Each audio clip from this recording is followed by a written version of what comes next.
안녕하세요. 연세아이즈 성형외과의 유창원 원장입니다.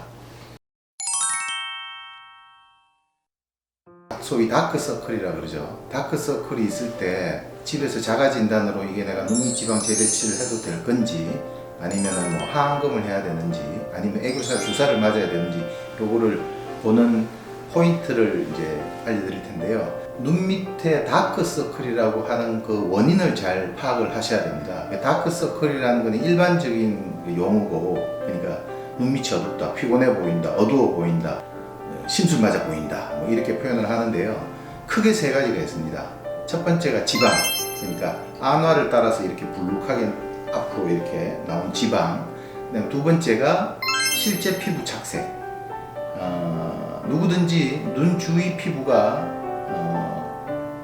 광대에 있는 이쪽 피부보다 좀 어둡습니다. 근데 그게 이제 실제로 피부 착색이 많이 되신 분이 있어요. 그리고 안화를 경계로 눈 쪽으로는 검고 이쪽으로는 좀 하얗게 보이는 그런 분들이 있죠. 그게 이제 피부 착색이고, 세 번째는 혈류가 비쳐 보이는 겁니다. 피부가 희거나 아니면 얇은 사람들이 아침에 세수하려고 이렇게 이제 늦잠 자고 뭐 해서 보면은 이상하게 푸르딩딩하게 보이는 사람들이 있죠. 그 중에는 간혹 이렇게 실핏줄들이 파란색 이제 정맥혈이 이렇게 보이는 사람도 있고요. 그런 분들 특징은 밤새서 뭘 하거나 하면 아침에 눈이 더 푸르딩딩해 보이는 그런 게 있죠. 그래서 그런 세 가지가 있는 다크서클 원인 중에서 수술로 좋아지는 것은 지방하고, 혈류가 비쳐 보이는 것은 조금 나아집니다. 팽팽한 데서 혈류가 비쳐 보이다가 팽팽한 게 좀 줄어들면 혈류가 줄어들어 보이는데, 실제 피부 착색된 것은 좋아지지 않습니다. 심지어는 피부가 팽팽하게 있을 때 별로 안 거무죽죽해 보이는데, 지방이 빠지고 나면 피부 탄력이 좀 떨어지신 분들은 피부가 이렇게 모이게 되니까, 저번 편에도 아마 제가 설명을 한번 드렸는데, 그 원래 거무죽죽했던 피부가 좀 더 검게 보이는 경향이 있습니다. 제 손 그때도 설명했던 것 같은데, 이렇게 피부가 당겨진 상태에서는, 당겨진 상태에서는 밝게 보이지만 이렇게 모이면은 약간 어두워지는 거하고 같은 이제 의미라고 보면 되고요. 그래서 내가 원인이 지방이냐, 혈류가 비쳐 보이는 거냐, 아니면 실제 피부 착색이냐, 그거 한 가지 하고요.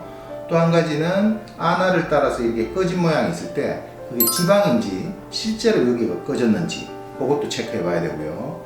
또 한 가지는 이렇게 히히히 웃었을 때, 눈을 웃었을 때 애교살이 어느 부위에서 도드라지는지, 내가 애교살이 별로 없는지, 아니면 애교살이 많은데 지방하고 같이 묻혀서 같이 불룩해 보이는지, 이런 걸 체크해 보시면 눈밑 지방 재배치를 해서 도움이 될 눈인지 아닌지를 알 수가 있을 겁니다.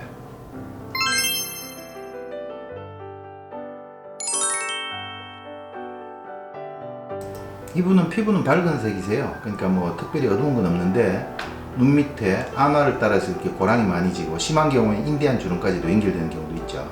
그래서 이게 불룩 나왔다고 생각하기보다는 여기가 자꾸 골이 져요, 꺼져요, 이렇게 표현하시는 분들이 많아요.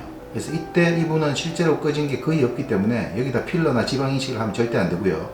요 골 지는 원인이 지방만 빼면 됩니다. 지방만 빼게 되면 골 지는 거 사라지고요. 애교살도 약간 드러나는데 원래 애교살은 적은 눈이세요. 그러니까 뭐 팽팽해지지 않더라도, 하안검을 안 하더라도 팽팽한 느낌, 그리고 골 지는 게 사라져서 훨씬 낫게 되고요. 젊은 사람도 요즘은 지방이 나오는 경우가 많습니다. 자, 이 사람이 20대시고요. 애교살이 약간 보이고요. 그 밑에 따로 하나가 있습니다. 정면에서 보면 여기 주름이 하나 있는 것처럼 느껴지죠. 이때는 애교살이 있는 분이세요. 그러니까 웃을 때 애교살이 있는지 아닌지는 웃어보면 알죠. 눈을 웃어보면. 그래서 이때는 요 지방만 제거가 돼도, 재배치가 돼도, 여기서 재배치라는 것은 결막으로 하는 재배치는 실제로 펴는 재배치가 아니라 외측, 가운데, 내측 지방이 서로 재배치돼서 평평해진다는 뜻이에요. 이런 경우에는 지방만 이제 제거가 돼도 피곤해 보이는 불룩한 지방은 사라지는 거죠. 반대로 젊은 사람 중에는 이렇게 애교살은 없어 보이는데 한판으로 이렇게 불룩해 보이는 사람도 있습니다. 근데 요분은 실제로 애교살이 좀 있는 눈이에요. 그럼 수술해보면 알죠. 애교살은 약간 드러나고 여기는 잘록해지죠. 그래서 애교살 밑에 요 잘록한 게 약간 있고, 이 밑으로는 불룩한 게 없어야 되죠. 요게 바로 지방입니다. 지방을 결막으로 통해 수술하니까 애교살도 보존이 잘 되고 훨씬 더 자연스럽게 할 수 있는 거죠.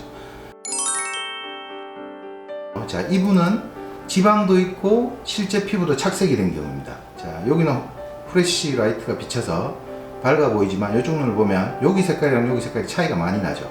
특히 여기 색깔, 광대 있는 쪽의 색깔하고 여기 색깔은 차이가 많이 납니다. 눈 주위 피부가 가무잡잡한 경우죠. 이런 경우에는 지방이 빠져서 요 볼록한 건 줄어들어요. 이런 식으로. 그런데 피부 가무잡잡한 건 남습니다. 그래서 난 눈밑이 환해지나요? 하면 이분들은 이게 환해지는 수술은 아닙니다. 실제 피부 작색은 해결되지 않습니다. 이렇게 말씀을 드리죠. 그래도 이 블룩 나온 것만 좋아져도 훨씬 더 피곤해 보이는 이 모습이 사라지기 때문에 지방이 있는 경우에는 결막지방 재배치가 제일 좋고요. 만약 피부가 검집집한데 지방이 없다, 그런 경우에는 결막지방 재배치가 아무 도움이 되지 않습니다. 다음 경우는 실제 피부가 희고 혈류가 비쳐 보이는 경우입니다. 요 후레쉬가 터져서 혈류가 비쳐 보이는데 보통 피부가 희고 맑은 사람, 얇고 희고 맑은 사람들이 여기 혈류가 비친 보이는 경우가 많은데, 여기 보면 약간 파르스름하게 보이죠. 푸르딩딩하게 보입니다. 요거는 결막 지방을 해도 요거는 일부 좋아집니다. 사진에서는 이렇게 완전히 좋아진 것처럼 보이지만 실제 피부 푸르딩딩한 거 요거, 그리고 밤새고 나면 또 약간 푸르딩딩한데 그거는 혈류가 비치는 보이는 거기 때문에 그냥 남는다고 보시면 돼요. 이분은 가까이서 보면 이런 혈류가 이렇게 핏줄이 다 보일 정도로 피부도 얇은 분입니다. 대신에 이런 핏줄이 얇게 다 보이는데 지방이 없는데 결막지방 재배치를 할 필요는 없어요. 이분은 결막지방 재배치를 해야 될 만큼 지방이 많이 나왔기 때문에 결막지방을 한 겁니다. 그래서 체크하실 때 나는 혈류가 이렇게 비쳐 보이는 게 있으니까 이게 결막지방 재배치로는 좋아지겠지 하지만 그거는 지방이 좋아져서 좋아지는 거고요. 지방이 없다면은 굳이 결막지방 재배치를 할 필요가 없습니다. 이분도 수술하고 나면 푸르딩딩한 거, 혈관 보이는 것도 일부 나아지고 조금은 남게 보인다고 생각하시면 됩니다.